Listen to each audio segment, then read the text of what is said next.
몇 년 전에 불란서 어느 사막을 여행하는 작가가 쓴 사막을 건너는 6가지 방법이라는 책을 읽은 적이 있는데, 사막을 평생 여행했던 이 작가는 그 책에서 이런 것을 주장합니다. 많은 사람들이 등산을 좋아하면서 등산을 좋아하는 이유를 등산하다 보면 우리의 인생과 등산이 비슷해서 등산을 좋아한다고 그렇게 이야기를 한대요. 그런데 이 작가는 우리의 인생은 등산과 다르대요. 예를 들면 등산을 하면 정상을 향해 가는 길이 늘 보여서 그 길만 따라가면 정상에 오를 수 있지만 우리의 인생이 어떻게 그러냐는 거예요. 우리의 인생에 가는 길이 눈에 보이지 않는다는 거죠. 누군가가 살았던 길 이렇게 살면 괜찮아라고 이야기하지만 그것은 그 사람의 삶이고, 그리고 우리가 살아가는 우리의 삶은 그거하고 또 다르기 때문에 우리의 인생의 앞길은 보이지 않는다는 거죠. 등산에서는 정상이 우리의 눈에 보인대요. 그렇지만 우리의 인생 가운데 정상이 어느 것인지 알 수가 없대요. 지나고 보면 그게 내 인생의 정상이었지라고 느낄 때가 더 많지 그것이 정상이라고 느낄 수 없다는 거죠. 그래서 우리의 인생은 등산하고는 많이 다르다. 그러면서 그 사람이 주장하는 건 뭐냐면 우리의 인생은 사막을 건너는 거하고 비슷하다는 거예요. 사막은요, 길이 있어도 어느 날 모래폭풍이 한번 불면 길이 사라진대요. 그래서 어디로 가야 될지 잘 알지 못할 때가 참 많대요. 우리의 인생이 그런 거 아니냐는 거죠. 내일 우리가 어떻게 살지 잘 모를 때가 참 많고, 그런 어떤 답답함에 설 때가 참 많은데, 그래서 어떻게 보면 우리의 인생은 등산보다는 사막을 건너는 것과 비슷하다라고 이야기를 합니다. 그러면서 사막을 건너는 첫 번째 원칙으로 이렇게 이야기해요. 등산을 할 때 필요한 것은 지도래요. 왜냐하면 지도를 통해서 길이 어느 곳에 있는지, 우물이 어느 곳에 있는지, 정상은 어느 곳으로 향해 가야 되는지를 알 수 있지만 사막을 건너는 데 있어서는 지도가 별로 필요하지 않대요. 별로 도움이 되지 않는데요.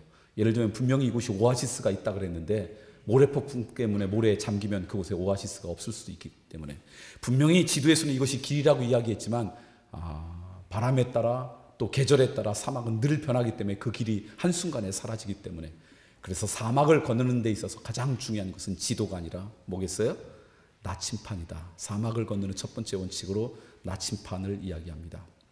그래서 나온 이야기가 뭐냐면 우리의 인생 가운데 열심히 사는 것 중요하지만 그것보다 더 중요한 것은 무엇을 위해 열심히 사는 것인가. 인생의 속도보다 더 중요한 것은 인생의 방향입니다 라고 하는 그런 이야기가 나온 것 같아요. 오늘 우리가 크리스천으로서, 특별히 크리스천의 젊은이들로서, 청년들로서, 또 신학을 공부하는 신학도로서 여러분들이 살아갈 때 무엇이 여러분의 삶의 목표입니까? 목적입니까? 무엇을 위해 여러분이 살아갑니까? 라고 하는 질문이 여러분이 열심히 공부하고 열심히 사는 것보다 훨씬 더 중요하다는 거예요. 몇 년 전에 유럽에 있는, 유럽으로 유학 간 유학생들을 섬기러 갔던 적이 있습니다. 근데 이제 그 유학생들 수련회를 인도하러 가는데 같이 가는 강사들이 인천에서 비행기를 같이 타고 갔어요. 함께 같이 타고 가면서 처음 만난 분도 있으니까 이렇게 옆자리에 앉아서 교제를 하는데, 시간이 기니까 이런저런 이야기하다가 그다가 뭐 본인들이 경험했던 이야기를 하는데, 그중에 인천에서 목회하는 어느 목사님이 이런 이야기를 하셨어요. 본인이 섬기는 교회를 청소하고 관리하는 관리 집사님이라고 표현할 수 있죠. 그분이 이제 교회에 사시면서 교회를 관리했는데 교회가 제법 규모가 있어서 늘 바쁘고 분주했대요. 근데 어느 날 강아지 2마리를 갖다가 키우시더래요. 그래서 이 목사님이 조금 걱정했대요. 저렇게 시간이 없는 분이 어떻게 강아지까지 저렇게 키우시려고 할까? 그런데 강아지에 대해서 정말 정성과 온갖 사랑을 주면서 그렇게 강아지를 잘 키우더래요. 근데 어느 날 보니까 강아지 이름이 조금 이상하더래요. 한 마리는 수육이라고 부르고 한 마리는 전골이라고 부르더래요. 수육과 전골이라고 강아지를 부르면서 정성과 사랑을 다하다가 어느 날 보니까 없어졌더래요. 제가 그 얘기를 들으면서 무슨 생각했냐면, 여러분, 그 강아지의 이름을 수육과 전골이라고 부르면서 주는 사랑이 정말 사랑일까요? 정성을 다해서 그 강아지를 키우는데 그 강아지를 향한 이름이 수육과 전골이에요. 그럼 그것을 정말 사랑이라고 이야기할 수 있을까요? 그러니까 오늘 우리가 이 땅 가운데 살아가면서 사랑도 정성도 열심도 열정도 중요하지만 무엇을 향해 무엇을 향해 있는가라고 하는 질문이 사실 오늘 우리 가운데 더 중요한 질문이라는 거예요. 동의하세요? 동의가 안 되세요? 그리스도인들은 동의가 되면 뭐라고 하냐면 아멘이라고 한다는 걸 혹시 아는지 모르겠어요. 아무튼 그렇습니다. 그렇다면 이제 질문이 하나 남아요. 어떤 질문이냐면, 우리가 크리스천으로 이 땅 가운데 살아가면서 무엇이 우리의 삶의 방향이 되어야 될 것인가? 우리가 그리스도인으로 이 땅 가운데 살아가는데 무엇이 우리의 인생의 궁극적인 목적인가? 어느 날 예수님께서 이 땅을 떠나실 때가 되었습니다. 그래서 마지막 남긴 유언이 있어요. 여러분 아직 유언장을 써보진 않았겠지만 유언을 남길 때는 시시껄렁한 거 남기지 않죠. 정말 중요한 거 남기죠. 그래서 예수님께서 남긴 그 유언을 기독교 전통 가운데서는 가장 위대한 명령이라고 불러요. 다시 말하면 그리스도인들이 반드시 지켜야 될 명령이라고 불러요. 그게 마태복음 28장 19절과 20절 말씀에 나옵니다. 제가 여러분을 대신해서 마태복음 28장 19절 20절 말씀을 읽어드릴게요. 이런 말씀입니다. 그러므로 너희는 가서 모든 민족을 제자로 삼아 아버지와 아들과 성령의 이름으로 세례를 베풀고 내가 너희에게 분부한 모든 것을 가르쳐 지키게 하라. 볼지어다 내가 세상 끝날까지 너희와 항상 함께 있으리라 하시니라. 그러니까 우리가 그리스도인 예수 그리스도를 믿는 오늘 우리에게서 우리의 삶의 궁극적인 목적과 목표는 뭐냐면 예수 그리스도의 제자가 되는 거예요. 하나님이 오늘 우리를 하나님의 자녀로 삼아주신 것, 예수님의 자녀로 삼아주신 것 가운데 하나는 우리가 이 땅 가운데 살아가면서 그리스도의 제자다운 삶을 좀 살았으면 좋겠다. 그게 오늘 우리를 향한 하나님의 소망이에요. 그럼 질문이 하나 남습니다. 어떤 사람이 예수님의 제자입니까? 어떤 사람을 그리스도의 제자라고 합니까? 그것이 우리가 살아가야 될 삶의 궁극적인 방향과 목적이라면 우리의 열심과 열정, 우리의 헌신과 사랑, 그것보다 더 중요한 것이 궁극적인 우리의 삶의 목적이라 그러는데, 그렇다 그러면 우리가 그리스도의 제자가 된다는 게 어떤 의미입니까? 라는 질문이 남을 수가 있어요. 제가 가만히 생각해 보니까 제자라고 불리우려면 적어도 세 가지 전제 조건이 필요한 것 같아요. 첫 번째, 제자라고 이야기하려면요, 선생님으로부터 배운 사람이 제자라고 이야기할 수 있어요. 배우지 않은 사람이 제자라고 이야기한다면 그건 거짓말장일 거예요. 누군가가 저의 제자라고 이야기하려면 그 사람은 저를 만나서 배우거나 제 책을 읽거나 제 설교를 듣거나 이런 사람이 제자라고 해야지, 한 번도 일면식이 없는 사람이 제 제자라고 한다면 그것은 거짓말장이죠. 그러니까 예수님께서 오늘 우리에게 원하시는 삶 가운데 하나는 예수님의 제자가 되라는 거예요. 그 얘기는 예수님부터 배우는 사람이 되라는 거예요. 배운다는 게 뭘까? 저는 그것을 영적인 갈망이라고 표현하고 싶어요. 영적 갈망. 다시 말하면 우리가 이 땅 가운데 살아가면서 내 삶 가운데 어떻게 살아가는 것이 예수님께서 원하시는 삶일까를 갈망하는 거죠. 호기심 갖는 거죠. 기대감 있는 거죠. 때로는 내 인생을 향한 하나님의 뜻이 무엇인지 궁금해서 성경을 읽는 거예요. 내 인생을 향한 하나님의 섭리가 무엇인지 알고 싶어서 하나님의 말씀을 읽고 묵상하는 사람이죠. 때로는 내 인생을 향한 하나님의 인도하심이 무엇인지 알고 싶어서 조용히 무릎 꿇는 거죠. 그런 것이 다 영적 갈망의 표현이에요. 그런 것이 있는 사람을 제자라고 불러요. 그냥 운명에 맡겨 살아가는 사람, 형식과 습관에 따라 하나님을 예배하는 자들이 아니라 정말 내 인생을 향한 하나님의 소망이 무엇일까? 내 인생을, 예수님이 적어도 내 인생의 스승이라 그러면 그분의 가르침이 무엇일까를 궁금해 여기고 호기심이 여기고, 그래서 그분의 가르침을 알고 싶은 영적인 갈망이 있는 자들, 이런 사람을 제자라고 불러요. 그러니까 예수님께서 오늘 우리에게 살기를 원하시는 것은 적어도 이 땅 가운데 우리의 삶의 인도자이신 그분의 생각을 알기를 원하는 영적 갈망이 있는 사람이 되었으면 좋겠다 라고 하는 것이죠. 두 번째, 제자가 되려면요, 선생님으로부터 배우는 것만 갖고 제자라고 이야기할 수 없어요. 좋은 제자는요, 그의 삶의 목적이 선생님을 닮아가는 거예요. 이게 좋은 제자예요. 적어도 제자라 그런다면 아직 그 선생님보다 훨씬 실력은 모자라지만 그 삶의 목적 가운데 하나가 그분을 닮아가는 것. 예를 들면 피아노를 배우는데 정말 좋은 제자가 되려면 그 선생님이 가르쳐주는 대로 열심히 흉내내고, 그분이 곡을 해석하는 대로 해석하려고 하고, 그분이 건반을 터치하는 것처럼 터치하려고 하는 인생, 이런 사람을 제자라고 불러요. 그 선생님으로부터 배웠는데 곡은 내 맘대로 해석해, 내 맘대로 곡을 쳐, 그런 사람은 제자라고 할 수가 없죠. 제가 섬기는 교회 주일날 12시 예배에, 주일날 예배에 성가대 주의자가 여자분이세요. 오페라 가수세요. 아주 유명한 오페라 가수이기도 하고 오페라를 잘 하시는 분이세요. 근데 원래는 이제 오페라를 전공한 사람이지만 이제 교회 와서는 지휘자로 섬기는 분입니다.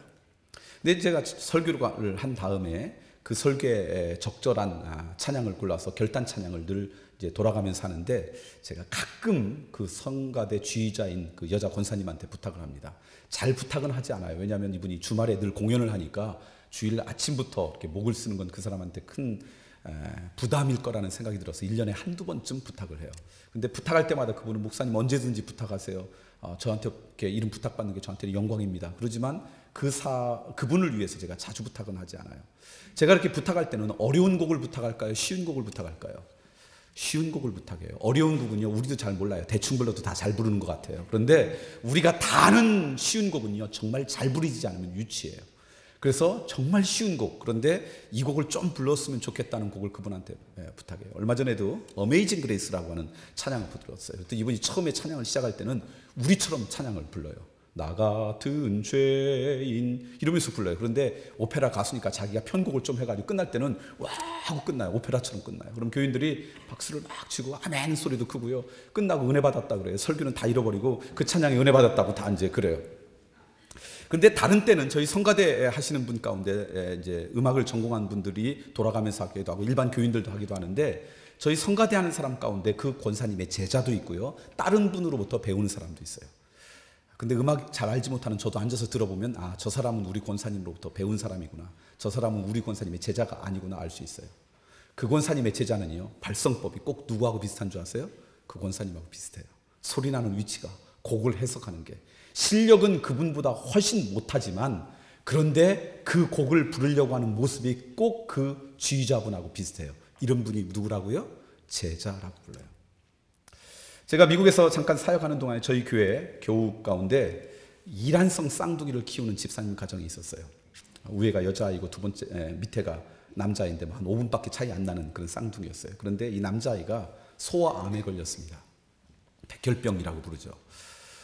아이가 아프면 정말 고통스러운 건 아이가 아니라 엄마들이죠. 물론 아버지들도 아프지만 사실은 어머니가 훨씬 더 마음이 아픈 것 같아요.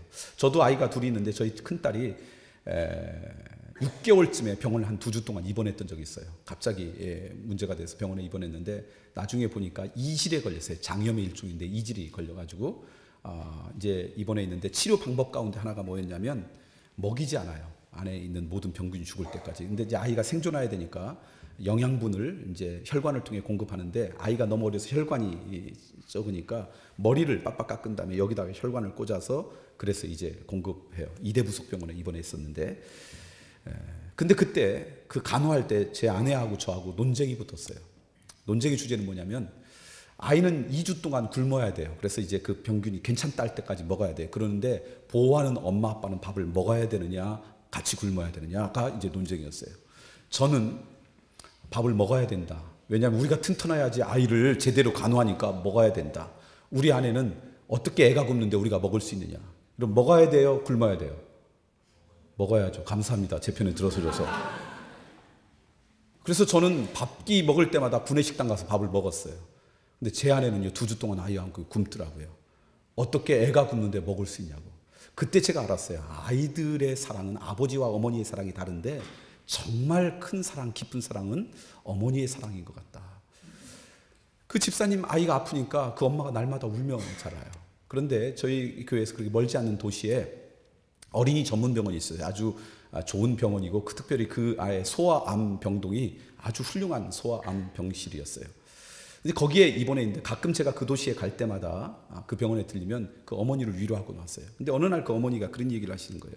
그 아이를 치료하는 주치 의사 선생님을 향한 존경과 감사가 굉장히 많아요. 그게 큰 위로가 돼요. 그래서 이야기를 들어보니까 어떤 의사냐면 한참 이야기하다가 목사님 저분이에요 그랬는데 한 50대 중반의 백인 남성인데 머리가 하나도 없어요. 그런데 이분이 원래 머리가 없는 분이 아니에요. 정상적으로 머리가 나는 분인데 아이들이 치료받다가 어느 날 머리가 한 움큼씩 빠진대요. 그럼 아이들이 그것 때문에 절망하고 아파해요. 그러니까 이 의사 선생님이 어느 날부터 아침마다 면도기를 머리를 밀고 온대요. 그리고 아이들이 머리가 빠져서 낙심할 때마다 그 아이의 손을 갖고 자기 머리를 만지게 하면서 봐라 나도 머리가 없단다라고 위로한다는 거예요. 그러니까 그 의사 선생님 때문에 이 부모들이 정말 큰 위로와 존경과 감사를 가지고 있어요. 근데 그 병원에 갈 때마다 머리가 없는 젊은 의사들이 눈에 띄어요. 그들은 한결같이 소아암 병동의 수련이들이었어요. 그분한테 배우러 왔다가 의학 기술만 배우는 게 아니라 어느 날 그 의사 선생님의 그 마음과 하트를 본받아서 자기들도 어느 날 머리를 깎기 시작했다는 거예요. 이런 사람을 우리가 뭐라고 불러요? 제자라고 불러요. 그러니까 제자라고 하는 건 다른 게 아니라 우리가 그분이 어떤 건지 아는 것뿐만 아니라 부족하죠. 실력은 형편없죠. 감히 어떻게 가요? 그러나 내 삶의 목적이 예수님처럼 살고 싶다. 그분을 닮고 싶다. 그분의 성품과 인격을 내가 좀 닮고 싶다. 라고 하는 게 우리의 삶의 궁극적인 목표. 어떤 삶의 현장에 있든지 라고 하는 것을 갖고 있을 때 그런 사람이 제자라는 거예요. 제자가 되려면 세 번째 전제 조건이 또 하나 있어요. 하나는 선생님으로부터 배워야 돼요. 두 번째는 그분을 닮아가는 게 내 삶의 목적이 돼야 되죠. 세 번째는 좋은 제자들은 가만히 보니까요, 기회가 될 때마다 자기 선생님을 자랑해요. 이게 좋은 제자들이에요. 피아노를 우리 선생님한테 배워요. 그래서 그분이 가르쳐주는 대로 해석하고 쳐요. 근데 친구가 피아노를 배운다 그러니까 딴 사람 소개시켜줘요. 이런 사람은 좋은 제자라고 이야기할 수 없죠. 피아노를 배우고 싶지 않은 사람한테도 가서 피아노 배우니까 너무너무 좋다, 내가 정말 좋은 선생님이 있다, 우리 선생님 한테 배워봐라, 이러는 사람이 좋은 제자죠. 가는 곳곳마다 삶의 흔적마다 나의 스승 되신 그분을 자랑하는 것, 그분의 이름을 존귀케 하는 것, 이게 좋은 제자의 모습이라는 거예요. 저는 여러분들이 크리스천으로 이 땅 가운데 살아가면서 여러분의 삶의 목적 가운데 하나가 주님께서 우리에게 주신 말씀처럼 그분의 제자가 되어야 되겠다, 그런 다짐이 있으면 좋겠다라는 생각이 들어요. 그런데 그런 제자가 될 때 정말 중요한 게 한 가지 있어요. 그게 여러분과 함께 읽었던 오늘의 본문 말씀이에요. 그런 제자가 되기 위해서 반드시 거쳐야 될, 반드시 오늘 우리들이 감당해야 될 것이 하나 있습니다. 여러분과 함께 읽었던 오늘 본문은 요한복음 6장 60절과 61절 말씀이에요. 근데 60절과 61절 말씀 전과 후의 모습을 제가 배경을 좀 설명하면 이런 거예요. 이 요한복음 6장 60절 61절 말씀 전에는요, 예수님을 따라다니는 사람들이 굉장히 많았어요. 예를 들면 오병이의 기적을 일으켰고 뭐 이런저런 그런 놀라운 기적들을 행하니까 예수님 주변에 사람이 굉장히 많았어요. 수천 명은 예수님 주위에 있었을 거예요. 그런데 요한복음 6장 66절 67절 말씀 보면 뭐라고 했냐면, 사람들이 그때부터 다 떠나가고 이제 12명만 남았다. 그러니까 예수님의 제자들만 남고 나머지는 다 떠났다는 거예요.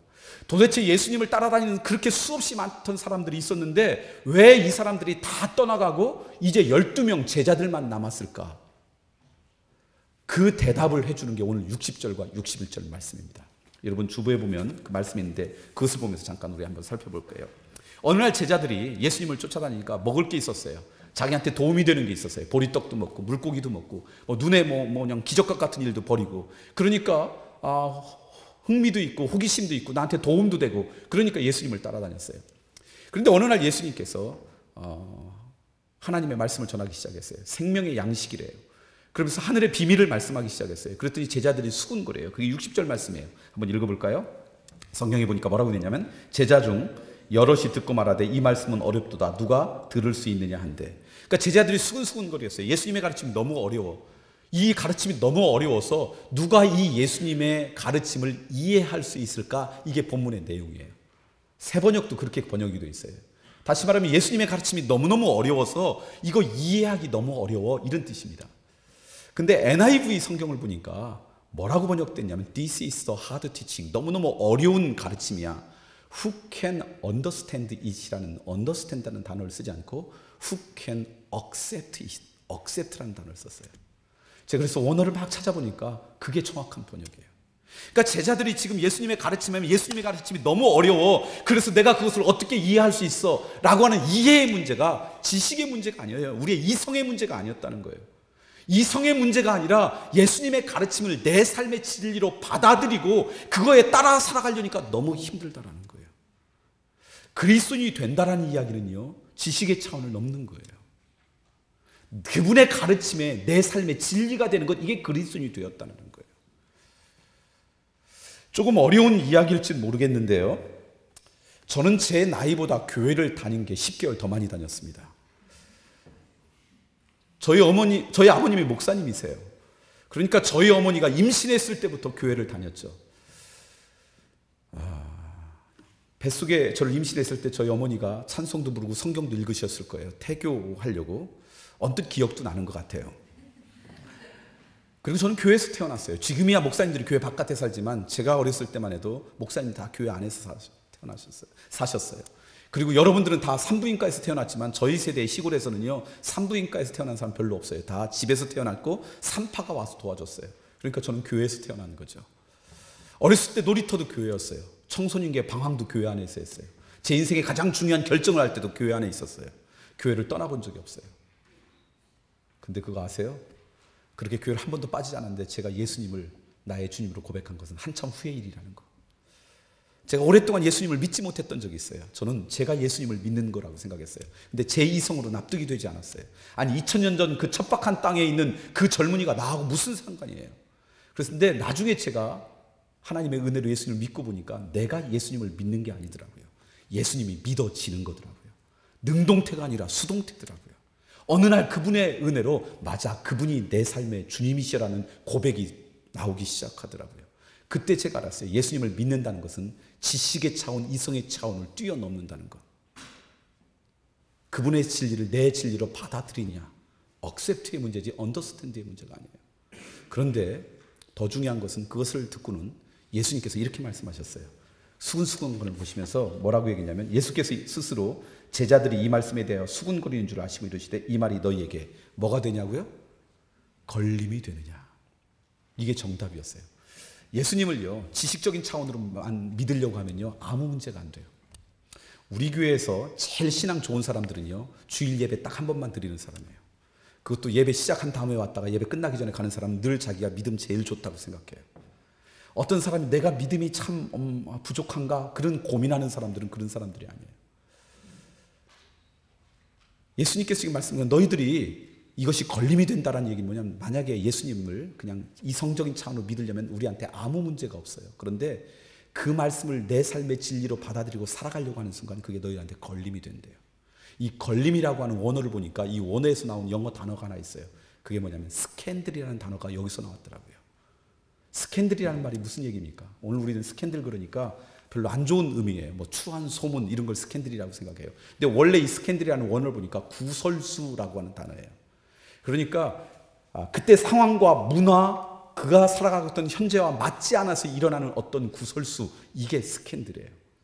다시 말하면 예수 그리스도의 그 가르침을 내 삶의 진리로 받아들이고 살아가려고 하면요, 반드시 구설수에 오를 수밖에 없어요. 자기가 살아가는 삶과 충돌이 일어나니까. 예를 들면 스캔들이라는 원래 이 구설수라는 의미를 이렇게 설명할 수 있을 것 같아요. 저는 충청도에서 자랐거든요. 충청도가 좀 보수적이어서 그런지 모르지만 제가 초등학교 때 주일학교 때 저를 가르쳤던 선생님이 여자 자매, 청년 여자 선생님이었는데 어느 날 예배 끝나고 봤더니 그 선생님이 성가대도 했습니다. 근데 성가대 대장인 장로님한테 막 혼나고 계셨어요. 아니, 우리를 그렇게 가르치셨던 천사 같은 그 선생님이 왜 우리 장로님한테 혼날까? 그래서 제가 가만히 가봤더니 이분이 성가대를 하면서 귀에 구멍을 뚫고 귀걸이를 했다고 혼나는 거예요. 어떻게 하나님의 성전인 몸에 구멍을 뚫을 수 있냐고 그러면서 혼나는 거예요. 그게 저한테 충격이었어요. 그래서 잊혀지지 않아요. 그게 한 40여 년 전 충청도에 있었던 시골교회의 모습이에요. 근데 여러분 교회에서 성가대하는 사람들이 귀에 구멍을 뚫으면 혼나요? 문제가 됩니까? 요즘은요, 지하철 손잡이 같은 거 달고 다녀도 아무 말 안 해요. 2개씩 해도 아무 말 안 해요. 이런 게 구설수예요. 그때 당시 사람들이 있던 문화 가운데 충돌이 일어나서 구설수가 올라가는 거예요. 근데 상황이 다르면 그게 아무 문제가 되지 않는 거예요. 그런데 예수 그리스도를 내가 우리의 지식의 차원이 아니라 내 삶의 차원으로 받아들이고 살아가면요, 놀랍게도 주변에서 구설수에 올라요. 멸시당해요. 비난당해요. 그것이 두려웠던 사람은 다 떠났어요. 그것을 감당했던 사람이 남았는데 12명이었어요. 그런 사람이 제자였어요. 여러분, 이 땅 가운데 살다 보면요, 빌립보서 3장 20절 보니까 우리의 시민권이 하늘에 있대요. 하나님의 자녀들의 시민권은 하늘에 있대요. 서울 명동에 가면 한국 땅에 있는 주한 중국 대사관이 있어요. 중국 대사관은 이 땅에 있지만 그 대사관 관저는 중국법을 따라요. 북경에 가면 주중 한국 대사관이 있을 거예요. 역시 우리나라 대사관이 중국 안에 있지만 그 대사관 관저는 한국의 법을 따라요. 우리는 이 땅에 살아가요. 그런데 우리의 시민권이 이 땅이 아니라 하늘에 있다. 이게 빌립보서에서 사도 바울을 통해 우리에게 주시는 말씀이에요. 다시 말하면 우리가 이 땅 가운데 살아가다가 예수님의 제자가 되려고 하는 순간 우리의 삶의 규칙과 우리가 따라야 될 삶의 가치가 이 땅 것만이 아니라 하나님의 것이에요. 그러면 충돌이 일어나요. 그게 구설수예요. 그거 감당할 수 있는 용기 있는 자들이 예수님의 제자가 돼요. 예수님은 그런 사람을 이 땅 가운데 찾으세요. 저는 여러분들이 영적 스캔들을 두려워하지 않는 자들 되었으면 좋겠어요. 그래서 어느 날 그리스도의 흔적이 여러분의 삶의 흔적 가운데 남는 인생이 되었으면 좋겠습니다.